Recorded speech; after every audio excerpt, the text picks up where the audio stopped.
I guess we can get started. My name is Andy Campagnoni. I am the director of the Kipaipai Professional Development Workshops, and this is one of our artist talks that we are sponsoring online. We're happy that you're here to join us today with artist Alex Couwenberg and artist and curator James Austin Murray. And James is joining us from New York, so we have like a little bit of a time situation here, but we're glad that you guys are here together and get to talk about this really great body of work of Alex's. So I'll let you guys go ahead and start. Cool. Oh. Can you guys hear me? Yeah, you sound good to me. Good. So thank you, Andy. I'll go ahead and start. My name's Alex Couwenberg, and thank you all for joining us. We put this event together kind of as to get the show out to as many people as we can in this wacky time that we're in. You know, the gallery had very little foot traffic, although it did get a lot of exposure. And what we're going to do today is just basically walk through the show. Jim is going to moderate. We're going to have a conversation regarding the show and the process we went through, the painting process, answer questions towards the end. One thing I do want to make clear before we start in is that when you guys see the install shots of the show, please know that it's a two-person show. The other artist is the artist Jeff Metz, who did the sculpture. So Andrea Schwartz, who is the gallery owner and director, did an amazing job pairing us in terms of you know, creating a visual conversation between Jeff's sculpture and also my paintings. So please understand that the sculptures aren't mine, but they're there to sort of echo and support, and vice versa, my paint. So anyway, happy to be here. Thank you everybody for joining us, and let's get started, Jim. So what are you doing? So we're here to talk about your show. It's currently up at Andrea Schwartz, right? And it's up for how much longer? For about another week. I think it comes down on the 30th. I think that's correct. All right. And people can make appointments and go see it in person. Yeah. With this wacky time, you know, it's everything. I know they're paying attention to all the rules and regulations that are currently going on with the current situation. But call Andrea. They're amazing people. They're very friendly. They don't bite, and they're happy to have you. So call and make an appointment and go see the show while it's still up. So yeah, so we're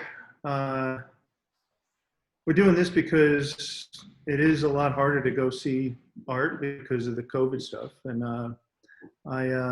you know, I just recently had you curated you into a show about artists working under the condition of COVID it was held online again. I'm seeing my connection's unstable. Can everyone hear me? Yep, we got you. Over at Lions Rear, they held it on their website. And but so tell me, well, I'm going to ask you a bunch of questions about your studio practice, but has this changed since we're in this time? Has it changed much in your studio, the whole lockdown stuff? And I don't think so much in my studio, although I think that we're doing this, which is a brand new format of getting the work out to people. I think this is new. mm-hmm. I think it's kind of cool because it's a little bit more intimate. We can actually bring people in and have a conversation about the work in more of a close range. But the actual studio practice for me hasn't changed. I still am focused. When I start making the work, it's just full speed ahead. And I just go in the studio and I don't think too much. I just go. Thinking obviously happens in the process of making the paintings, but in terms of, you know, oh, how do I feel today? Should I go in the studio? Like that's not ever questioned. That just happens. That you just go in. Yeah, I'll do it.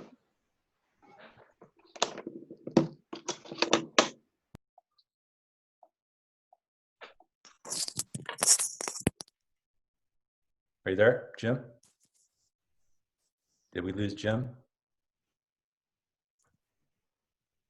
Like he froze. Oh. Jim. Hello. I think we lost Jim. Yeah, I think we lost Jim. He'll I hear him. Yeah, it's coming back. It kind of faded out, and that's coming back, it seems like. There you are. But how do I get in? They have to allow you in. Jim, are you there?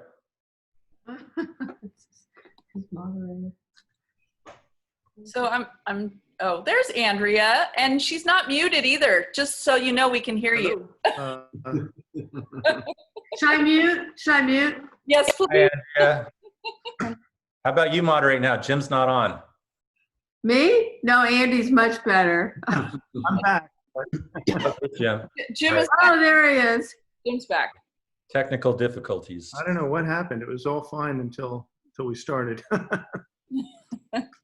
You can hear me now? Yep, you're all there. All right. So, run me through how a painting gets made. You know, I mean, from start to finish. Do you do sketches beforehand? Are you have shapes in mind? I do not really do sketches. I don't do finished drawings beforehand. I might do a quick drawing just to kind of indicate things, maybe how shapes overlap each other and how they layer. But what I found in the past is that if I do a drawing that I think a painting should look like, there's a lot of energy that goes into that drawing. And sometimes the drawing has more energy and better energy than the painting does, because I think things get lost in that transition of energies. So for me, I like the ride. I like the moment. I like things that pop up unexpected and you react and you respond to those things. If it's all planned out in the beginning in the form of a drawing, for me, that doesn't seem to work as strongly. I think if I just have a general idea and just go for it. There's just some of that energy in the translation. Yeah, I think so. You know, I might do small sketches about, you know, patterning. Like if you notice some of these paintings in the studio shot, there's a lot of patterning going on with stripes. You know, for the last couple of years, I've really focused on using like this chevron pattern, and that still is in the works. Sometimes the forms don't stay true to a chevron. Sometimes they flatten out or they angle back another way. They suggest a sense of perspective, in and out, you know, foreground, background, playing with the space. But again, those are things that sort of happen through the journey of making the painting.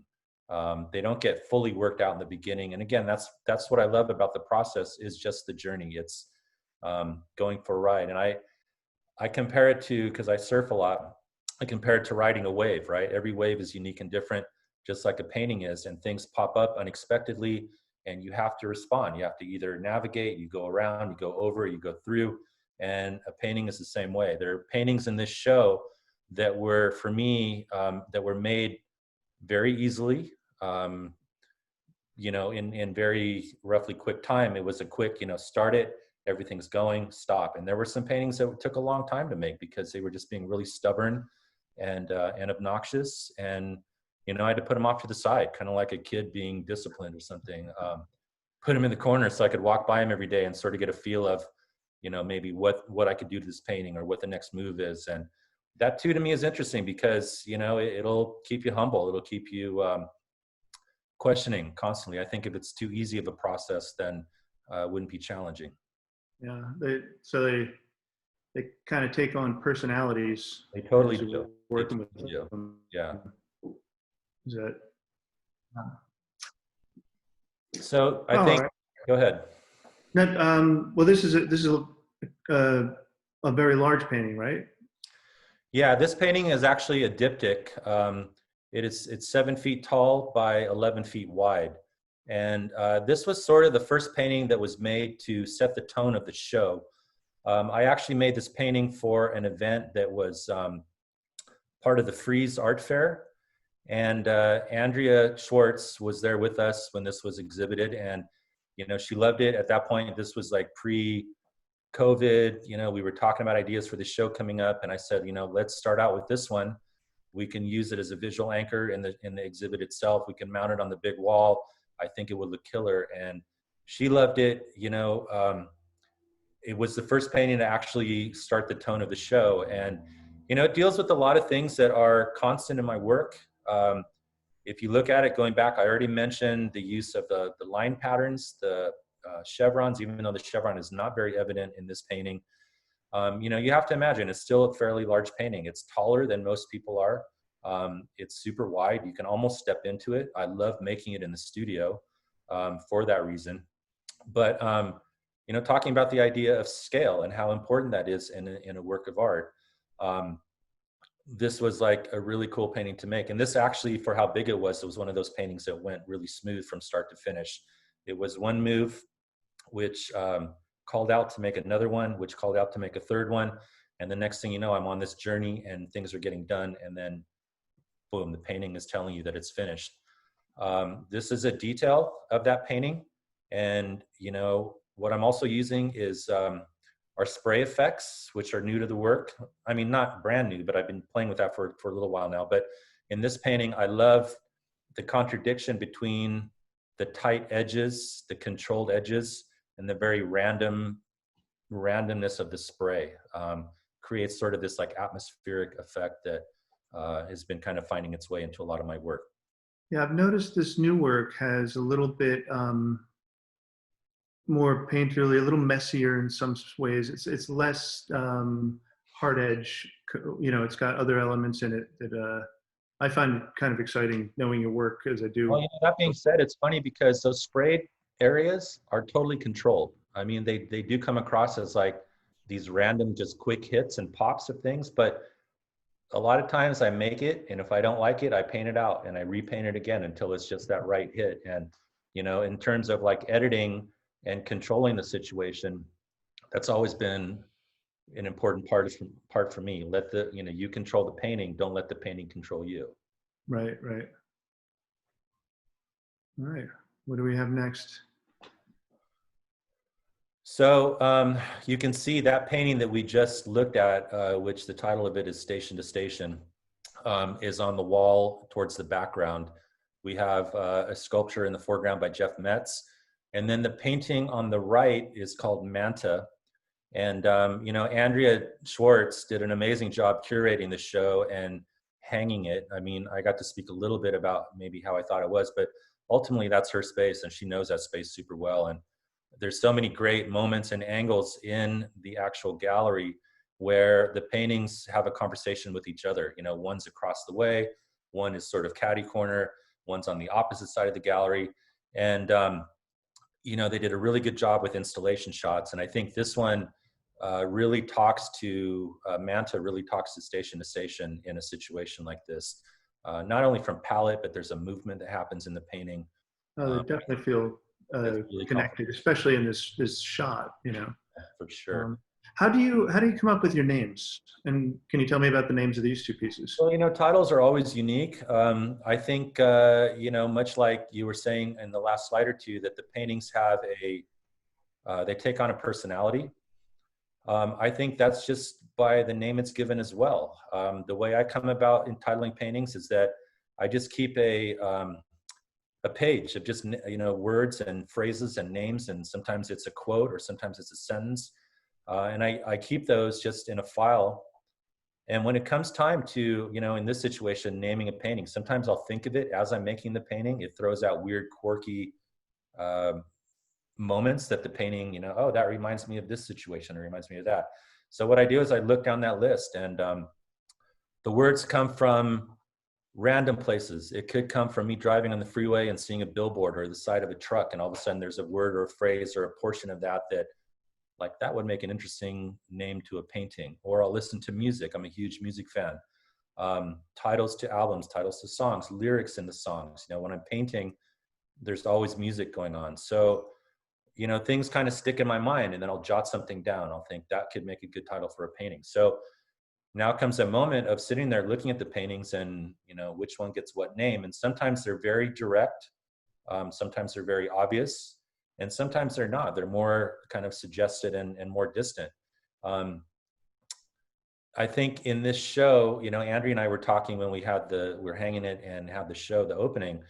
But I was explaining to her, you know, I think one of the questions was like, where do the shapes come from? Where do all the motifs come from that you draw? And, you know, a lot of times I'm super influenced by a lot of design that is around Southern California. So you think about like automobile culture and hot rodding and stuff like that. Like you can look at a taillight to whatever vintage car and there's a form there.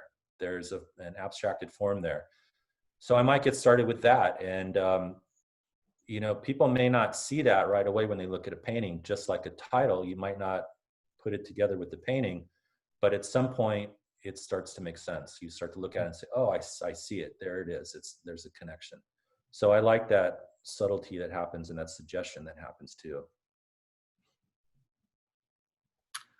This one, I love how that big brush stroke down on the bottom right is it just kind of sets it off, the whole thing.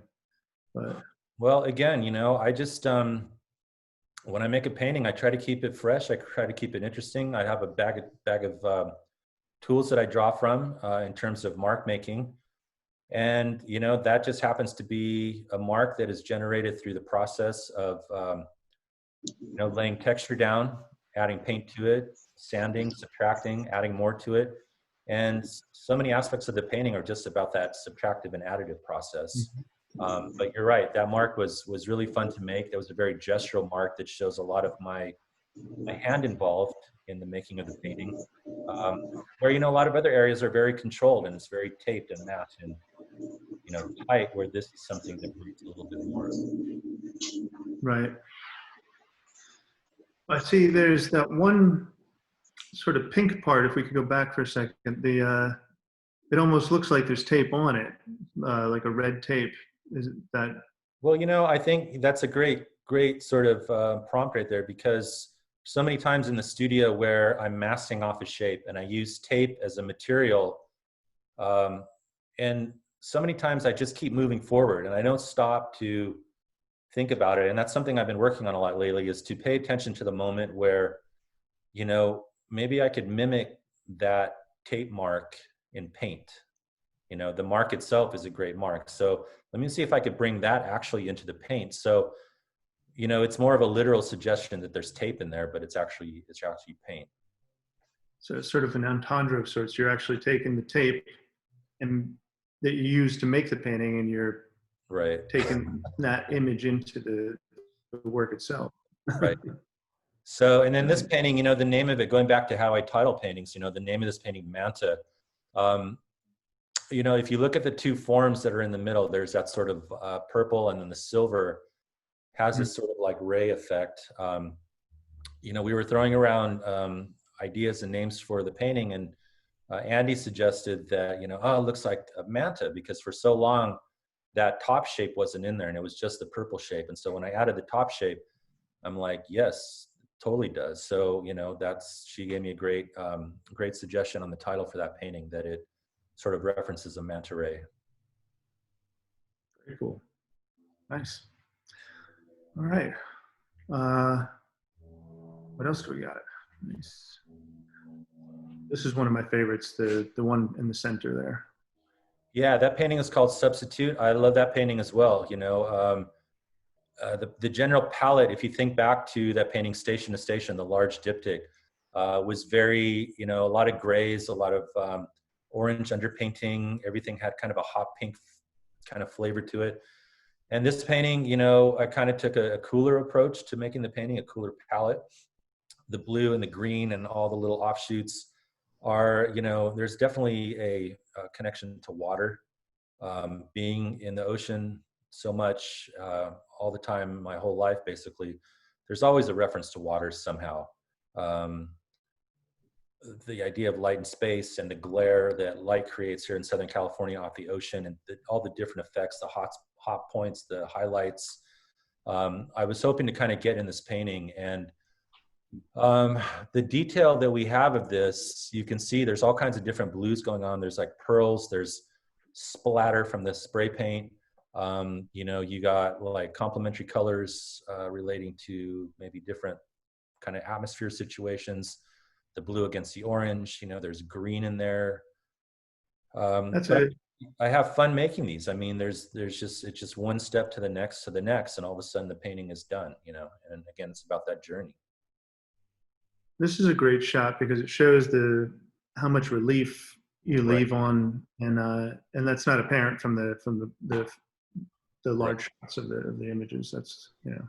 So in this painting, or in this image right here, it's a detail of the painting substitute. So you're right, you can see the relief effect of the actual paint. And what I do is I mix a gel medium, an acrylic-based gel medium, with the pigment, and then everything is pre-thought with the masking and such, and gets palette knifed on, and that creates a texture in itself. Also, the spray in here, you know, I get very delicate with the spray paint. It's not just, as much as I like the immediacy of it and the quickness of it, and it being in the moments, just a fast move, there's also a lot of subtleties that happen. There's a lot of sputtering effects. There's a lot of like real subtle misting that goes on. And if you look at it, it almost looks like glass in the foreground, but it's not. It's actually like a white, very subtle spray on a tan background. So I have a lot of fun getting different effects with the spray cans. Yeah. I look like my connections. We'll see what happens. Can we go back one again?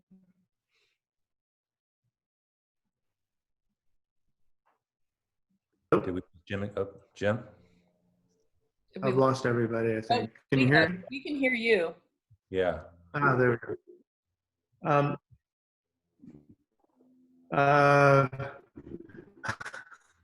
There's somebody at the door. 1 second, I'll be right back. But 1 second, I'm sorry. It better be Santa Claus. Can I add something right now while there's a break? Yes. Yeah. Oh, he's back. Say it. Okay. Go. Well, this painting in particular, I think really shows like your obsession with texture, and you could see it from the angle that you just showed, but when you get up close to it, especially, and your precision with the lines. We were talking about that yesterday when someone was in, of how clean your lines are, and like crazy perfect, you know, and how do you get that? You know, it's like, how do you tell somebody you get that? You know, you have it, you get it. You know, it's like, it's something that you know how to do. But, and there again, yeah. Like, I think a lot comes with the mileage you put in, you know. Anybody could tear a piece of tape off and put it down and spray it and then pull it up and you get a hard edge. But, maybe. you know, there's a lot that happens behind the scenes where, you know, the accidents, or there's overspray, or there's something. So along with me doing all this like perfection, there's a lot of like engineering to make that look the way it is. You know, it's going back and editing those marks, and sometimes painting them out altogether. You know, the control. So many times that I peel tape and it doesn't come out the way I want, and that in and of itself is frustrating. So I learned to fix things a lot as well. Yeah, no, we know you're really good at that, actually. Actually, I have a question for you, Andrea. How did you find Alex's work, and how long have you guys been working together? Well, we found Alex through Mick. I'm blanking on his last name. Mick Cripps. Cripps, yeah. Oh God, we were on 2nd Street at the time. So this is like, do you remember how many years ago, Alex? Andy? At least 8 years ago, right? I'm guessing. Well, longer actually. No, we've been on 4th for 9 years. Well, then it must be like 10, because I think I was in a show. I think I might have had one show with you when you were at the Old Space. Yeah. So yeah, maybe 10, 12 years, something like that. So James, we had a client that was specifically asking if we had artists from Southern California that they wanted for their, I think it was for like a corporate collection. And so I was looking for Southern California artists, and he was there because he was working for Art Limited at the time magazine, and he'd come by all the time. And I asked him and he goes, "Oh my God." And you know how Mick is. He freaked out that, I think then it was actually Lifescapes, if anybody remembers oh that. yeah, actually it was probably that long ago. Right. Yeah. And he's like, "I've got the perfect guy, you know, you're going to love him. He's going to love you." You With know? that rock and roll drawl. Like, Yeah. Throwing his hair out, you know, it's like, and he was right, you know, it was like the perfect fit. And I guess Alex, you hadn't shown in San Francisco for like at least 5 years. it was a little while, yeah. 5 years you had been without a gallery there. So it was like perfect timing, that space and time and all of that. So yeah, Yes. great connection. And it's been a great ride ever since. Yep. Good people. All right, so this painting, that install shot that was before the painting substitute, this painting was to the left of it, kind of off in the background. And Jim, I don't know. Yep. There, oh, one more. Yeah. So it's back in. Before we leave substitute, I just want to ask you about because I know you are also a school teacher and you teach art, and that made me think of a substitute in school. Is that part of what it was? Or? I think the Sex Pistols song "Substitute" was playing in the background. Maybe that's why. All right. You know, that stuff's always on my mind in some form or another. So yeah. Gotcha. And this one, what's this called? This one's called Paloma. And for, no other reason other than that's the name that sort of like jumped out of my list and sort of stuck with it. This one, very similar to Station, started out with the same underpainting, started out with the same gray tones. I really like the effect of that kind of fluorescent hot pink just jumping off of that gray. I think visually that's like super striking, along with all the subtleties of oranges and golds and, lime greens and stuff like that that come through as well. Yeah, no, the just like the one before, the blue on the bottom had it really pops in this gray. It's funny, the gray kind of pops and you'd think it would be the pink, but the pink gives it that pop. But it wouldn't pop without the pink, right? Yeah, yeah. But if you look at these paintings, I mean, I know design is always like the bad word to use around painters, but you can't deny design. Design is always going to be there. And if you look at how these paintings are constructed, there's a lot of thought to the elements of design, and there's a lot of movement here. I think it's mature in the sense that if you're thinking about like creating a visual movement and directional forces in the way that your eye goes, this is a good painting, and there's a lot of echoing going on with the lines, like the stacking of lines, the stacking of shapes. And again, I love that because it feels like I'm really messing with the space. If you think about it, I'm trying to create an illusion here of background, foreground, midground.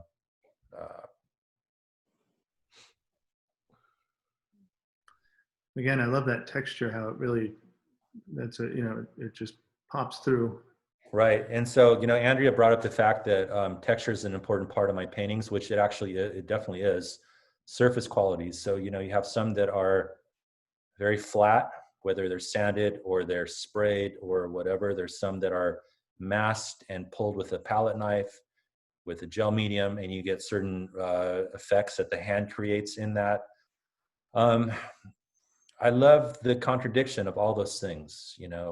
There's a finish fetish associated with these paintings that I think, what's missing in this presentation is you actually don't see the paintings. So go see them before next week. Andrew's Gallery, I think the 30th is the last day, but they're a lot about that surface contradiction where it's sheen, high sheen, gloss, flat, matte, everything in between. It's distressed, it's subtractive, it's additive, it's all these things, and always trying to look for a visual balance with everything. Well, you mentioned finish fetish. It's funny. I actually learned about that movement from you some years ago now. But I know it's an important. It seems like maybe one of the last American art movements. But can you just kind of, because maybe not everyone is familiar with you, kind of. Yeah. Well, I live in Los Angeles, born and raised, Southern California native. The area is indicative to huge historical movements, I think, which don't get enough acknowledgement on the global scale. Light and space is one thing. The Finnish fetish movement is another thing. You know, we all have our kind of ideas what those movements are, and I translate them in my own way. But Finnish fetish, you know, that's a lot of it comes from like post-war era, using the technology that was available at the time. Instead of hand painting something, you go and you get it sprayed. You outsource things to create certain effects. So that Finnish fetish is just that. It's an eye to a really high-end eye to detail.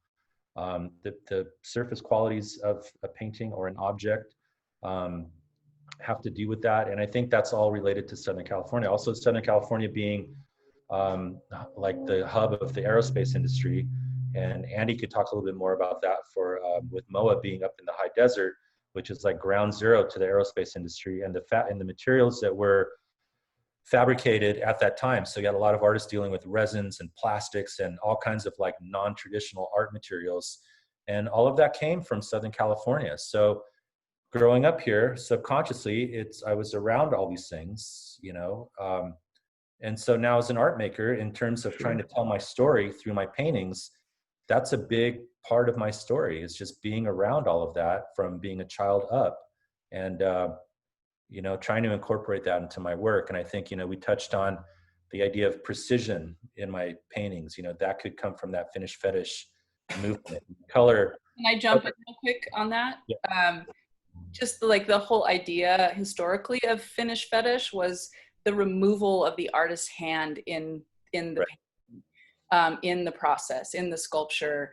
And I think you're actually using your hand to paint, and but you're creating these Finnish fetish surfaces so it's kind of like the next generation of like, we've completely removed the artist's hand out of the process, and now you're recreating the look of the artist's hand not in the process, but you're actually using your hand to do that. I think there's other artists that also make work like that, or like artist Ruth Pastine, who's also a Southern California artist.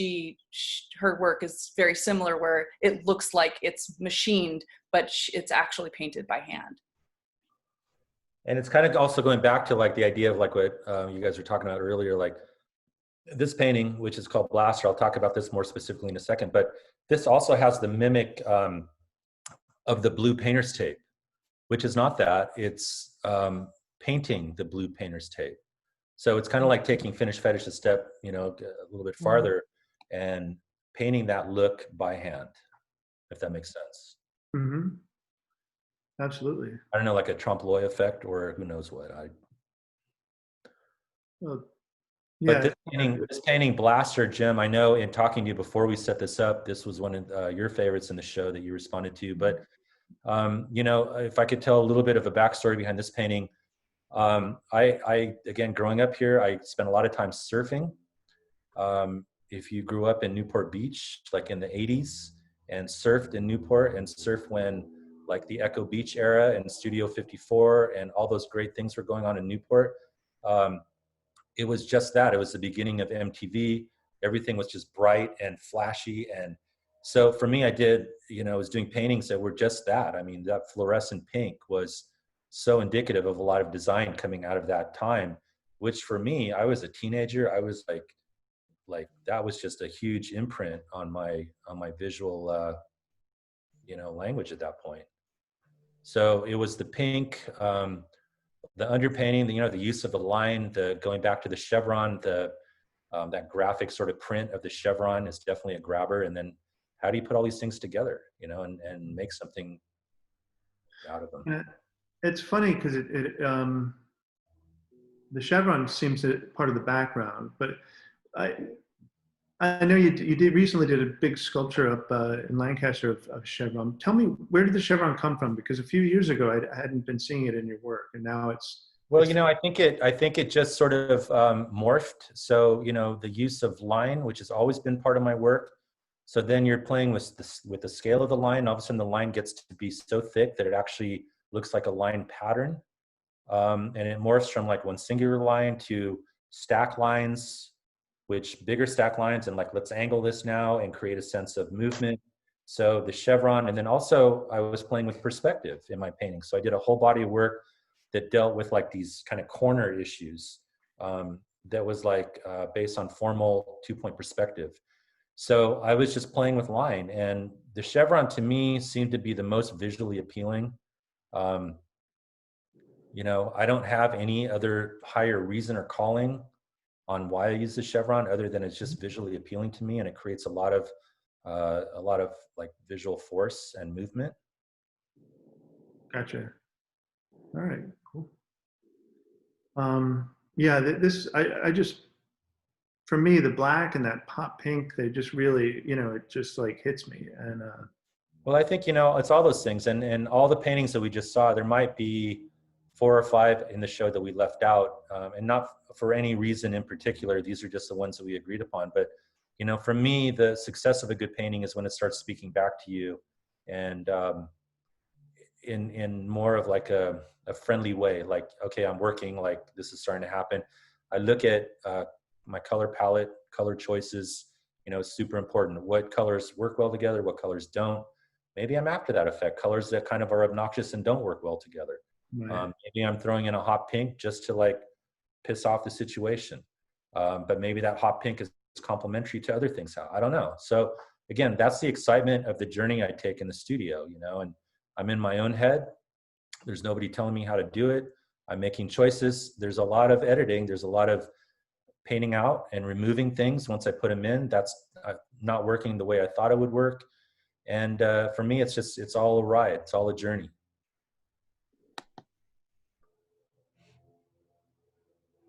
Beautiful space. So this is a great shot. And in kind of curating the slideshow, Andy suggested that we finish off with this one because it kind of encapsulates everything. If you look at the reflection in the window, there's Substitute, there's Paloma back there. There's another painting called Poser that we didn't talk about, but it's still, I think, equally as strong as anything in the show. And then what you're looking at in the foreground are Jeff's sculptures that kind of, you know, echo and support my work as well. I think this is maybe a good time to have our audience ask some questions. If you have questions, unmute yourself and have at it. Dead air. I have You're bad. a question. I had to get my microphone Okay. thing unmuted. Are you primarily in acrylic? And then what kind of spray paint are you using? Just like regular Krylon enamel or something? Yeah, so it's all acrylic-based material. You know, early on, I was experimenting with a lot of like oil-based materials, resins, and stuff like that. And yeah, my health was suffering from that, so I had to switch it up and moved to water-based material. The spray, I use a mask when I spray. I spray outside, so it doesn't, you know, consume me. But I'm very aware of like the use of materials and you know, how I work with them. Yeah, you know, I work with different sheen spray paints. Sometimes I'll use like the fancier colors. I know like Montana's a great brand and stuff like that. But sometimes if I just need a quick hit, you know, the hardware store just shoot Right. the shelf. I mean, what's wrong with that, right? I seal it. It has, you know, I think about things from an archival standpoint, but at the same time, it's like you're in the moment. You're just kind of going for it. But I try to be conscious of all these things. Yeah, but it's all water-based and it's all just traditional spray paint. Excellent. I love the 3-dimensionality and the textures you get. It's pretty amazing. Thank you very much. Alex, I was wondering about looking at all the different paintings that we've had a chance to see today, they're all gorgeous. Thank you. So I'm thinking of speed, movement. Yeah. You know, I know that you surf and skateboarding and that kind of passing through the world. Right. I'm wondering, do you also consider things like, you know, going back to the car history of hood ornaments in your paintings? Any reminiscent of a hood ornament? I kind of felt that with the manta. Manta, yeah. Yeah. You know, I'm just in love with like the whole culture of anything old and anything that has like a story behind it. And, you know, the hood ornaments to, for instance, old cars are great. I love like watching history shows when these guys are just digging up all that old stuff. And to me, that just is so amazing. Sometimes you can see it in the profile of some of the forms that I use. Sometimes it's obvious. Sometimes it comes out very subconsciously.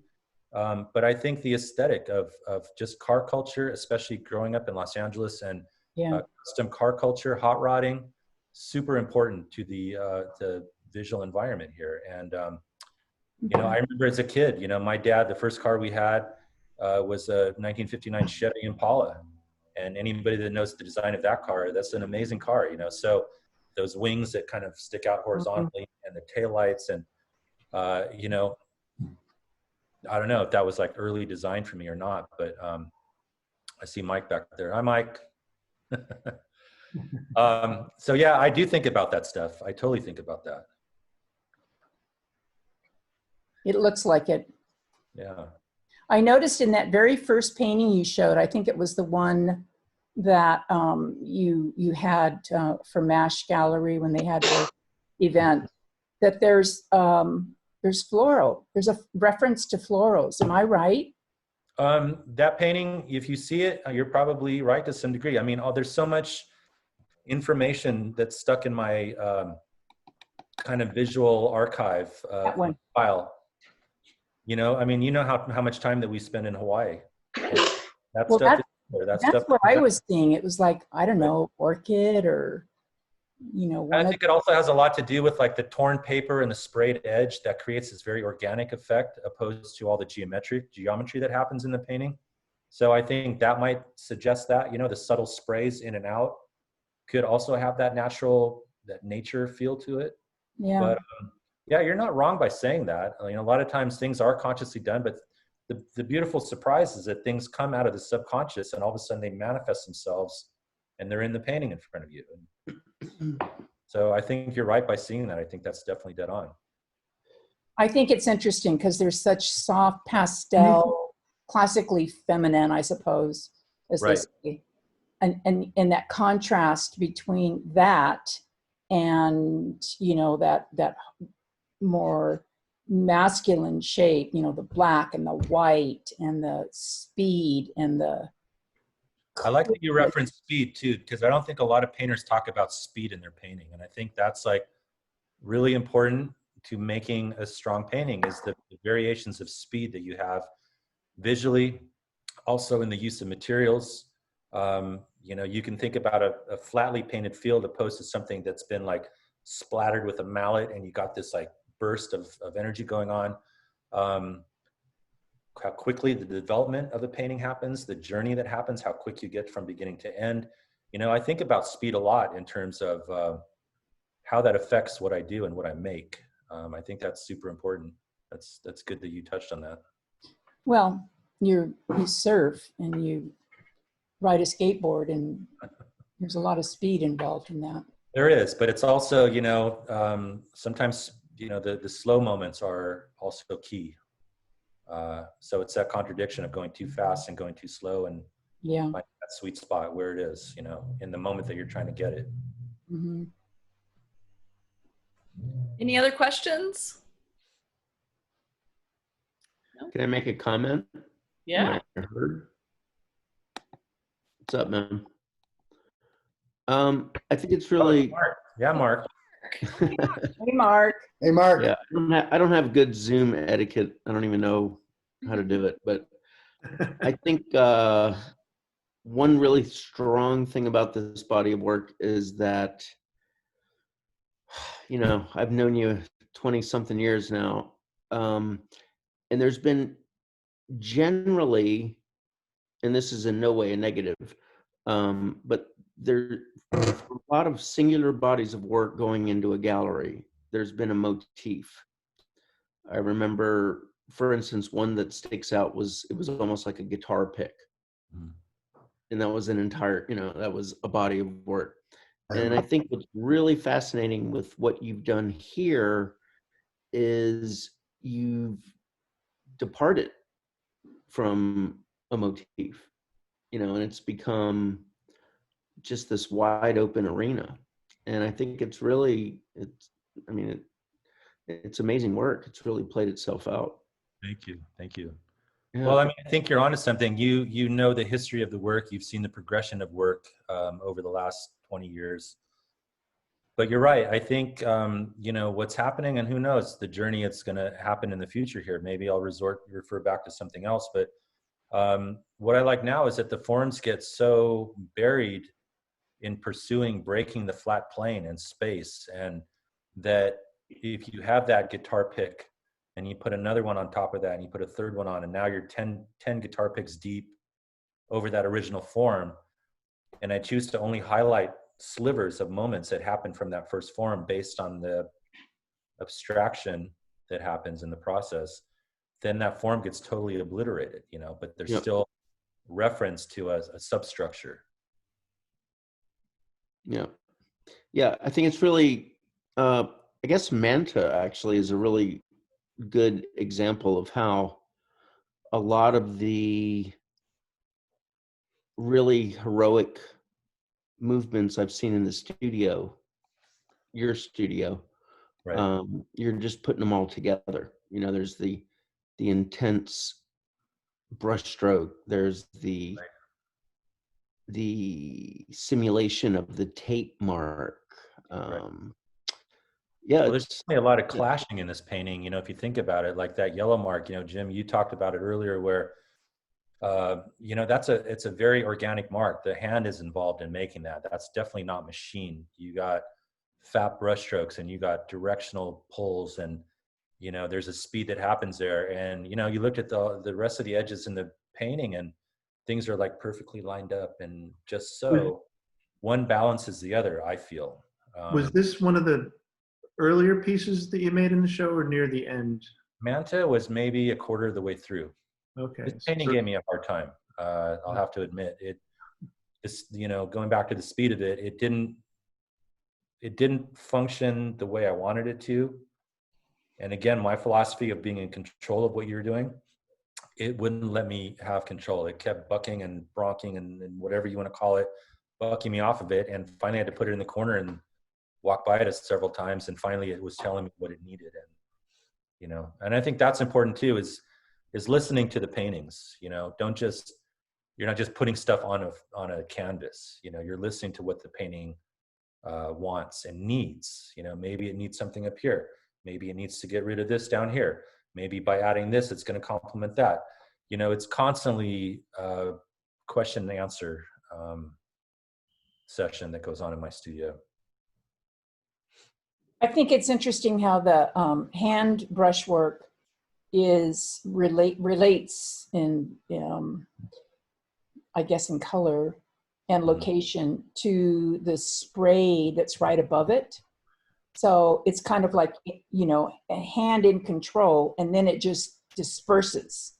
It just goes out, and it's looking at you like you cannot control me. And you just picked up on something. If you saw this painting in person, I'm not sure if Andrea Schwartz is still online here, but that mark that's above that yellow kind of atmospheric mark, that's a very violent mark. There's a lot of spray that comes off of that to the right.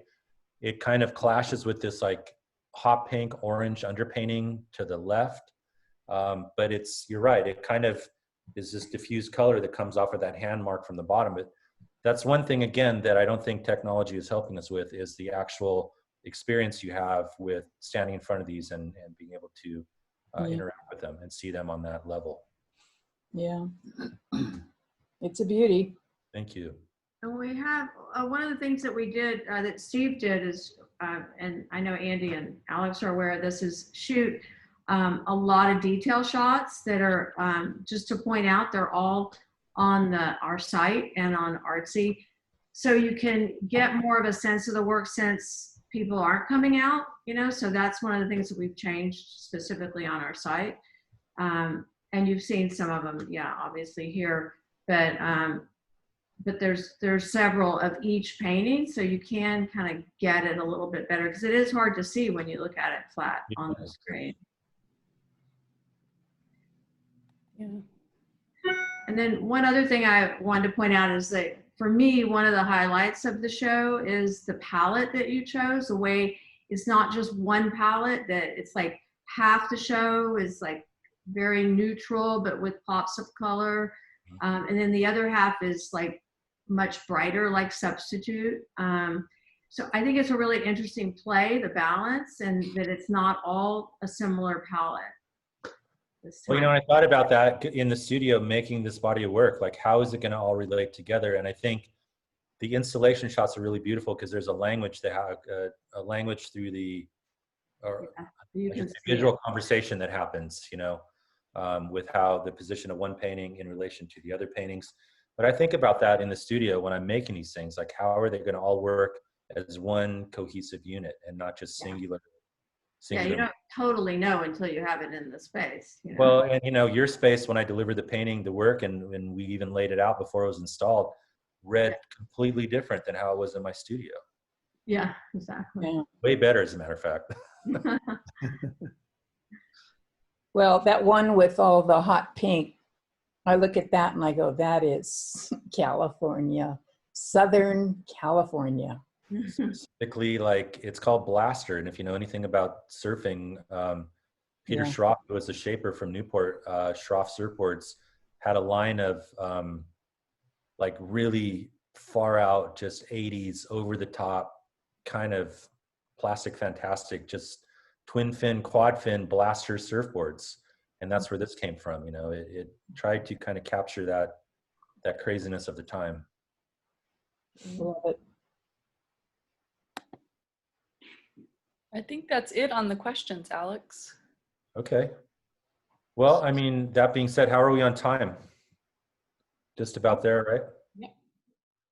Okay. Well, I mean, for myself, unless anybody has anything else, I just want to thank everybody involved, and especially, you know, Andrea Schwartz, giving me the opportunity to have this exhibit and working together with me in making this happen. I want to thank James Austin Murray for our friendship, and for being the moderator to this conversation. I think you brought up some really, really good issues. Kipaipai Workshops, you know, which is a great project that offers opportunities to artists to work beyond not just studio practice, but how to navigate their careers, and from a professional standpoint, and networking is amazing. So if you're not familiar with Kipaipai, look into it. And lastly, Andy Campagnoni, for all the tremendous help that she's given me with putting this presentation together, and all her valuable input. So I want to say thank you, and love all you guys, and appreciate you guys in my life. So thank you. Woohoo! Alex. Alex. Yeah, beautiful show. Thank you. I think Andrea Schwartz said it too. Check out the work on her website. I have also listed here Kipaipai, Andrea Schwartz Gallery, James Austin Murray, and Alex Couwenberg's Instagram. You can follow them all on Instagram, but definitely check out the work on the website. And if you're an artist interested in pursuing opportunities and moving your career forward and enhancing your studio practice, check out Kipaipai Workshops. It's also on the internet, has a website, and I know we have some workshops coming up in the future. Anyway, thank you everybody today, and I hope you enjoyed it, and we will see you in another week or so for our next presentation. All right. Thanks, Andy. Thanks, Andy. Hi, Alex. Thanks, you guys. Bye. Again, Alex. Bye-bye. Thanks, you guys. All right.